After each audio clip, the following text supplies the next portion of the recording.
Say Something, a video podcast so you can listen and watch. It's like sports talk or news talk, but it's life talk to help us walk the road together. I'm Kay, and thanks for joining me and a few of my friends as we contemplate societal issues and ideas, searching for truth so that together we can say something encouraging to folks walking alongside. On today's show, best-selling author Holley Gerth joins us to chat about how to fully function in and to be blessed by our biological and genetic wiring, specifically introvert and extrovert. Introverts and extroverts are equally social. They're just differently social. And so I think sometimes we get labels put on us as introverts that aren't accurate, that make us believe things about ourselves that just aren't true. Yeah. Be sure to stick around to the end for Holley's amazing tips to a joy-filled life. Thanks for joining the conversation. Here we go. I feel like it's summer here in Dallas where it is still smoking hot.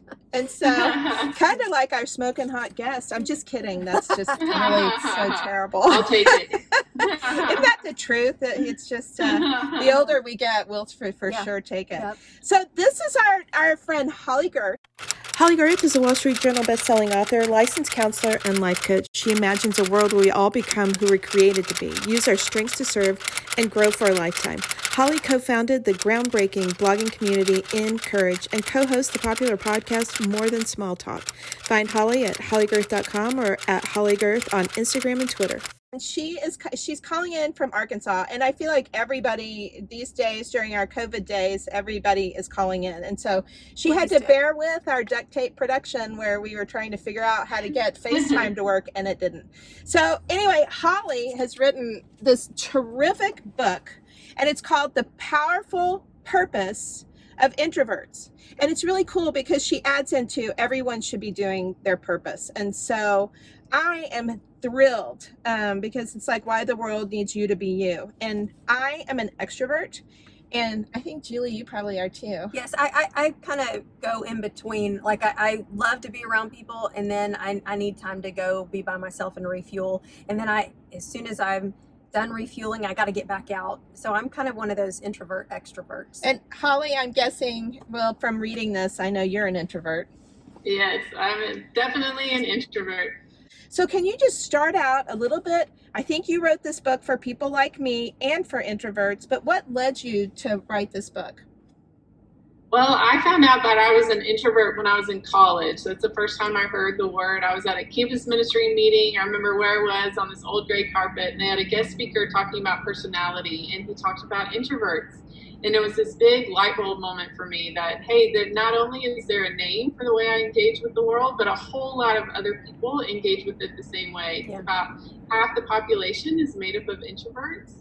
So I only knew one side of the story for a long time about being an introvert. I knew I didn't always love small talk or big crowded rooms, but I didn't understand all the strengths and gifts that came with being an introvert, or that it's really about the way our brains and nervous systems are wired, that it's a biological thing.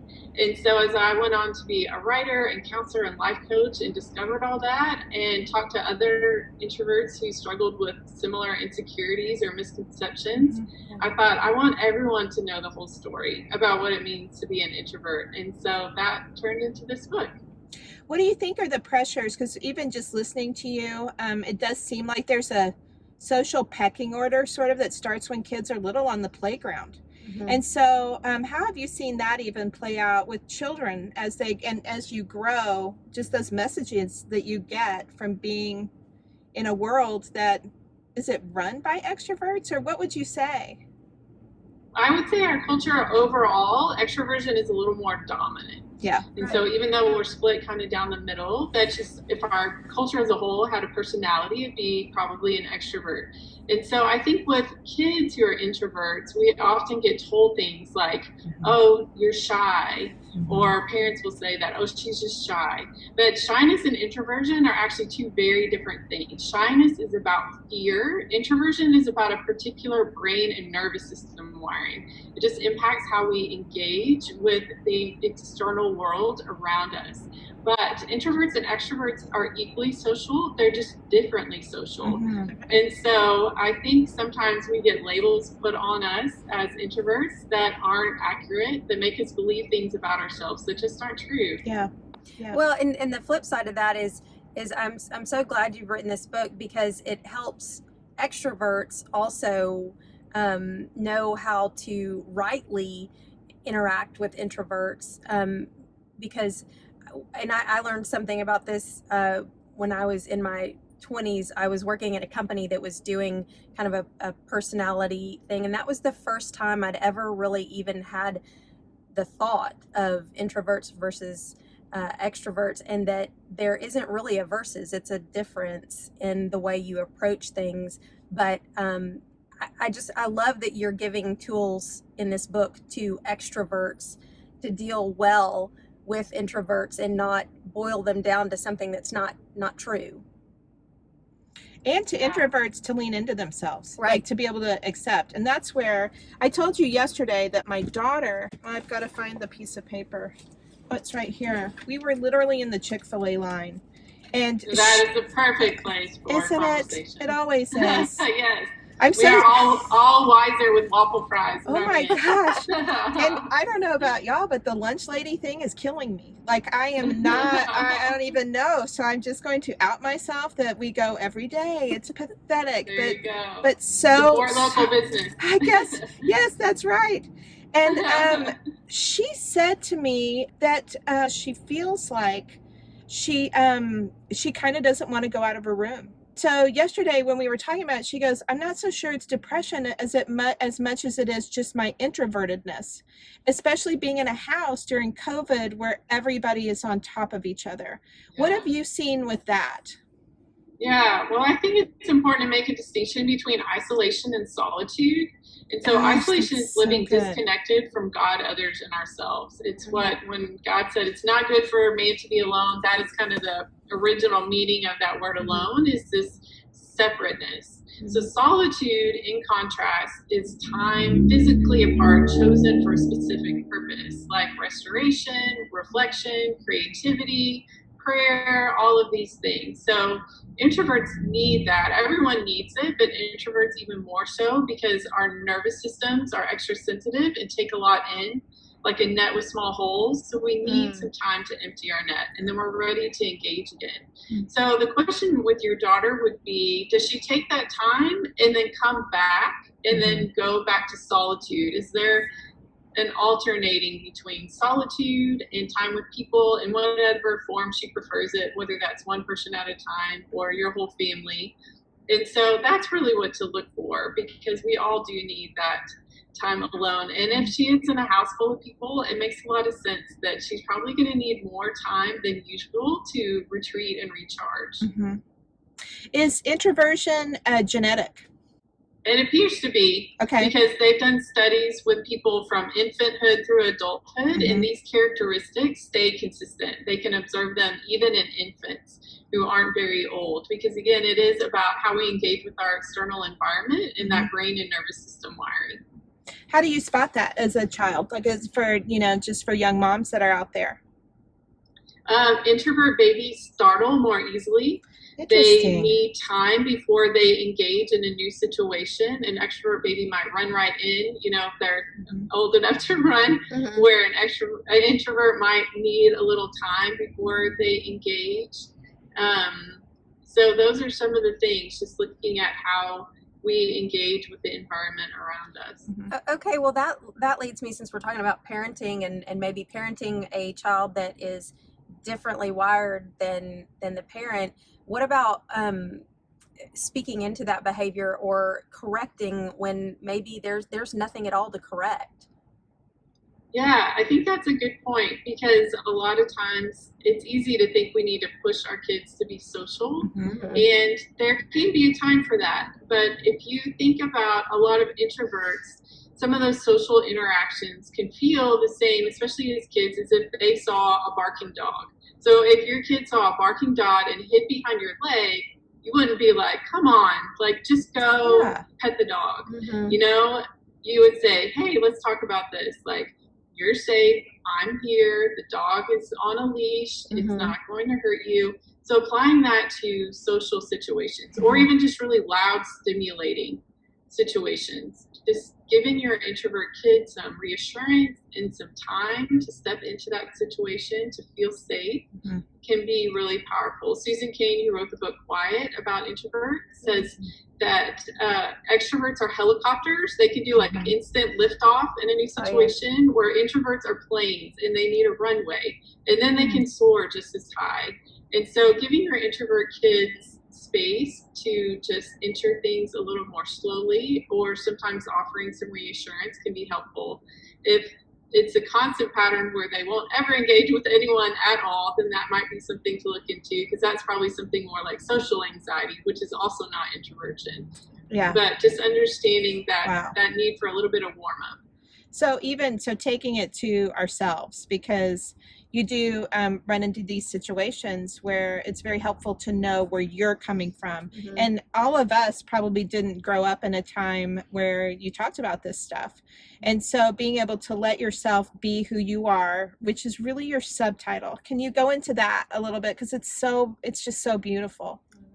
Yeah, well, I struggled with being an introvert for a long time, especially when I first started publishing and speaking. I just thought, all right, I have to be an extrovert now. Wow. So I said yes to everything and everyone, and took myself to the brink of burnout. And at the end of my busiest year, I was the keynote at a conference on Saturday night. And Sunday morning, I couldn't stop crying. Really? And I felt like God just whispered to my heart, Holley, go home. And I knew he meant go home as in get on the plane, go home and take a long nap, but also go home to who I created you to be. And I did. I went home. I looked at my life and where it didn't fit with who I was. I talked to a counselor, met with my doctor, changed some habits, got some more supportive people around me, and started making decisions that were more in line with my God-given wiring. And that made me stronger, not weaker.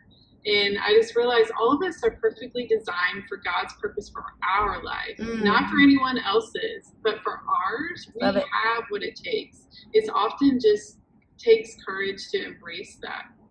That's so wonderful. So can you share maybe some specific ways that played out in your life? So maybe did you not take as many speaking engagements in a row, or just some specific things that you've done? Yeah, for introverts, energy management is one of the biggest things, because we do expend a lot of energy in social situations. And so one thing I recommend introverts do is an energy audit of their life. And so for a week or a day, whatever they want to do, write down everything that they do, put a plus by what energizes them, a minus by what drains them, question mark if they're not sure, and then evaluate. And then we're all going to have minuses in our lives, but if there's some that are optional, that are from shoulds that we've taken on that God never intended, see if there's a way to eliminate that, or come up with a strategy that helps those things better fit who we are. Do you suggest having somebody do that with you? Like, I mean, do you go through that with somebody, or do you feel like an introvert has really got a better sense of who they are to be able to do it alone? Well, that's a great question. I would say most introverts would probably want to do it on their own. Yeah. They enjoy reflecting and tend to have self-awareness. But of course, if anyone is feeling stuck, I always recommend bring someone else in, find someone you trust, and share it with them and help them go through it with you. For this particular exercise, it might be a person who is in your household or shares responsibilities with you, like a spouse. Yeah. I could see that being really helpful to just say, here's the reality of where we are and where do we need to be for both of us to thrive. That's so good. One thing that Lucy said too, because I think Julie kind of addressed it, but she said that people make her feel bad because she may not want to go do all these things, like all the supposed tos, which I guess goes to the shoulds. How do you deal with that as an introvert, to be able to come to that solid ground where these things over here aren't defining your worth or your identity? Well, I think one part of that is understanding how happiness is different for extroverts and introverts. So one of the primary brain differences is extroverts thrive on a neurotransmitter called dopamine. It's like caffeine. It revs us up and prepares us for action.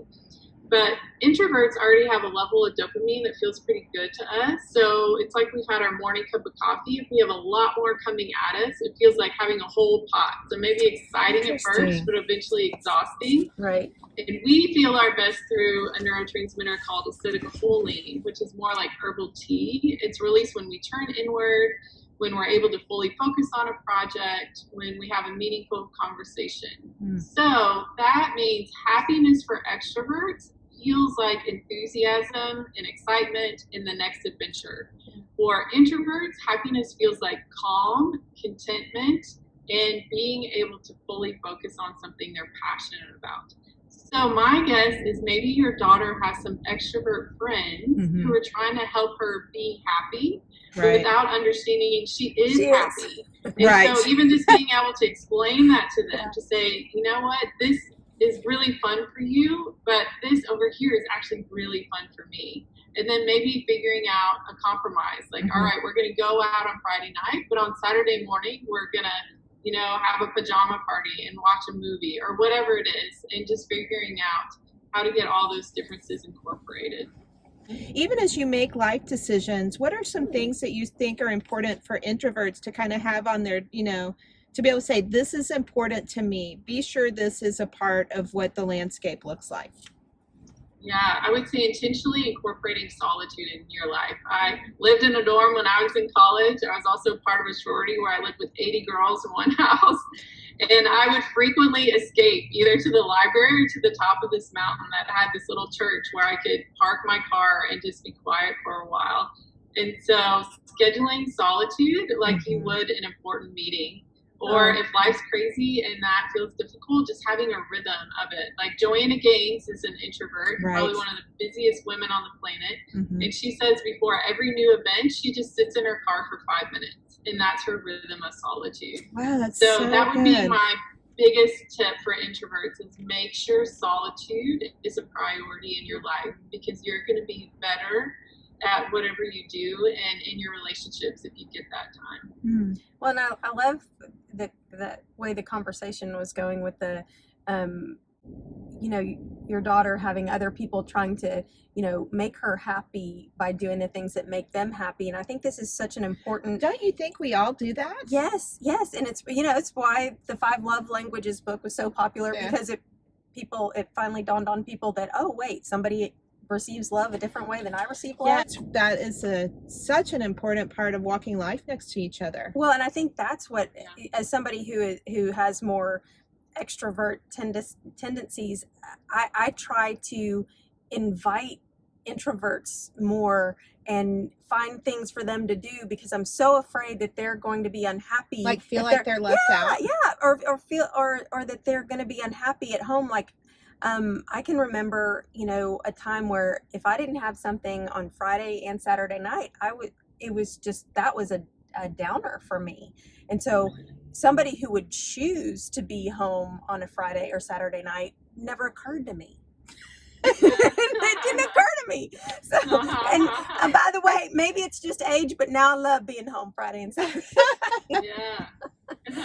Well, we do all get more introverted as we age. We don't become a different type, but we're all on a continuum, and we all move toward the introverted end over time. Interesting. But also, one thing with the 5 love languages, even extroverts and introverts need those 5 love languages in different volumes. So like an introvert whose love language is words of affirmation will probably appreciate a handwritten personal note, where a words of affirmation extrovert probably would enjoy being brought up in front of the team on Monday morning and told good job that way. So even thinking, okay, I know this person's love language, but what volume do I need to speak it in where they can best hear it? Wow, that's awesome. What are some of the trigger words that would make you go, you need to do a little bit of this process? Because if we throw into this, like just this equation, social media, because that's another one that must be addressed. How an introvert can be happy in that midst and an extrovert. And so what are the triggers where you sit there and go, I need to pull back and do a little inventory here? Yeah, so with social media, it's dopamine driven because that's a reward chemical. So every notification releases dopamine in your brain. Yeah. And so for introverts, especially, for all of us, but introverts especially, every time we get a notification, it's a withdrawal from our energy account. And maybe not much. Maybe it's $1 worth of energy. So in the moment we think, no big deal, it's $1. But over a day, all of a sudden we're at $100 or $1,000 and asking, why am I exhausted? Yeah. And then we can, as introverts, can end up using all our social energy on those more surface interactions and not getting the deeper, more meaningful relational time that we crave, like one-on-one coffee with a friend. Yep. And so I say for introverts to be really intentional with boundaries around social media. I keep all my notifications off all the time. And I take a cyber Sabbath once a week where I totally unplug, know how much that's costing us and what we want to spend on social media and what we don't. Yeah. That's good. That's amazing. What other tidbits do you have that you sit there and go, people really need to know this? I think that a question for both types to ask each other is simply, how can I love you well right now? Because like you talked about, we do tend to assume that other people are wired just like us, and they're not. And we can be trying so hard and wondering why the ways we're going about loving people just aren't landing the way we hoped. And so I think that's a powerful question, especially because all of us are going through a hard time as humanity. It's just taking the time to ask, how can I love you well right now? And to be able to ask that question, you just have to be solid in knowing your own identity and your worth. So what do you do to get to the solid place so that you can ask that question? I think taking time to build self-awareness, and we can come at life from 3 different perspectives. Self-criticism, which is we're hard on ourselves, we deal with insecurity. Self-focus, which is more pride, it's all about me. Or self-awareness, which says I'm going to learn about who I am and understand it so I can fully use all the gifts that God has entrusted to me. It's what the psalmist said in Psalm 139:14, I praise you because you made me in an amazing and wonderful way. So I think first grounding ourselves in God's truth about who we are, that we are loved, we're chosen, we're designed intentionally, but then also using tools to figure out who we are individually. Like I love the Myers-Briggs personality test, the Enneagram you mentioned, the love languages. Taking time to do that, because the more aware of who we are, the more we are free to also recognize and honor the differences in other people. Yeah. So I think self-awareness and understanding is really key. And it's not selfish. It can get called that sometimes, but it's actually the opposite. It really prepares us for service. Yeah, and you really spend the first part of your book going through that. This is a really interesting book just to learn about introverts, but it's also just packed full of practical application. So thank you for doing that, first of all, because that's amazing and it's organized, and maybe extroverts aren't quite as organized. We love chaos. Okay, so one thing that we ask people, because we just love to hear where people land on and it doesn't have to be like all of these, but what would be your top 5 tips for a joy-filled life? And it can be however many, whatever hits you. We just love to know. I would say one thing is allow yourself to feel the hard emotions too. I have a master's in counseling, and one thing we learned was our emotions are on a continuum, from hard to happy. And if we cut off on one side, like we say, I'm not going to feel hard emotions, we narrow our range on the other side too. We can only have the capacity for joy that we have the same capacity for grief.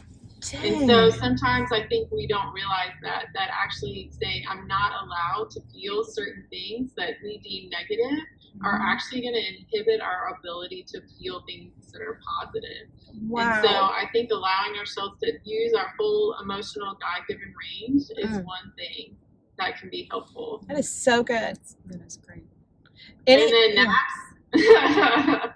Yeah, naps. I do think naps are good. Yeah, and related to that, I think just giving ourselves permission to rest, because it's so easy, like I did, to get to the brink of burnout. And so I'm a big advocate for naps. And then having supportive people in your life, people that you can say, hey, I had this huge success, celebrate with me, or I just had a horrible day, sit and cry with me. that we have people who are there for us, even if it's just one person. Research has shown that if you have even one person to share important things with, that it makes a huge difference in psychological health, even in longevity, how long we live. So I would say that's another one.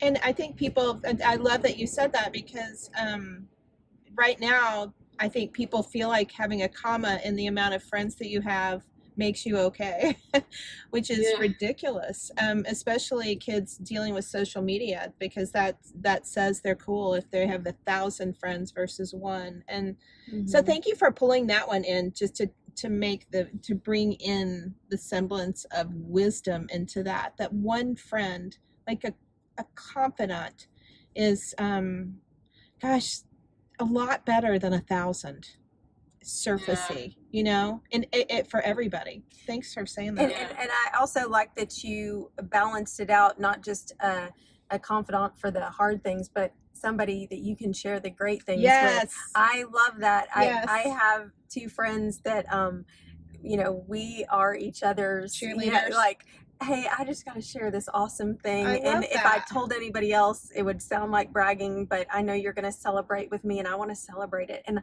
that is awesome. Huge. Yeah, it's so awesome. Good. Yeah. And I would say the next step is be that person for others. Oh, so good. There you go. That we think, why isn't anyone reaching out, or I don't have this in friendship? And the thing we can control is how we engage with other people. And so just especially committing, I think, in our world, to being a safe person for other people. I would say in particular other women, just saying like, no gossip, I will not criticize you, I'm going to be for you no matter what, I'm your safe space, and just committing to that, whether it's in person or on social media. I think that's a powerful thing, especially right now when we see so much unkindness. Yes. I think all our hearts just need to know there are safe people still around, and being one is a powerful thing. Yep, and that probably gives as much to the person doing it as the one receiving it. So, and then Tex-Mex, can I make that? I'm just saying, do you have good Tex-Mex there? Do you have to come home to get it? Yes. I grew up in Texas, and as soon as I am home, I'm like, all right, let's go get some Tex-Mex. Well, and Houston, Holley's from Houston, and I will say your food is excellent. Guacamole makes everything better. It does. Guacamole for sure does. Guacamole, and honestly, a Topo Chico, which is what I said. I love Topo Chico. I'm obsessed with them. I am too. Yeah. Okay, so now, like, I had one the other day, because if you drink half of it and I add like canned grape juice to it, or ruby red grape, it is so good. It's delicious. That's a good idea. So there's my little tip for a joy-filled life: get some Topo Chico. That's gonna make my life happier. I'm gonna try that. It's so yummy. Well, Holley, thank you so much for spending time with us and for writing this terrific book. This is not Holley's first book. We'll have them all just on the Say Something website.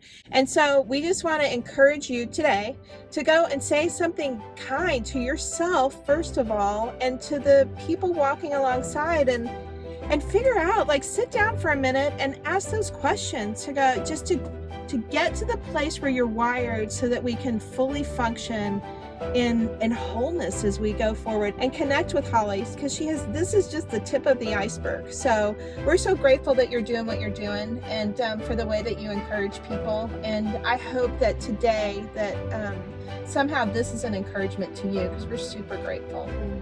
Well, thanks for having me.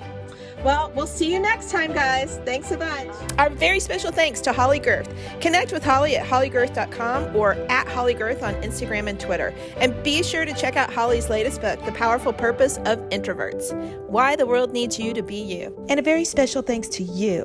Want to stay connected? Visit SaySomethingShow.com and sign up to our mailing list. Or check us out on YouTube, follow us on Instagram, like us on Facebook, listen on Apple Podcasts, or check out our channel on Truly Media. See you next time on Say Something.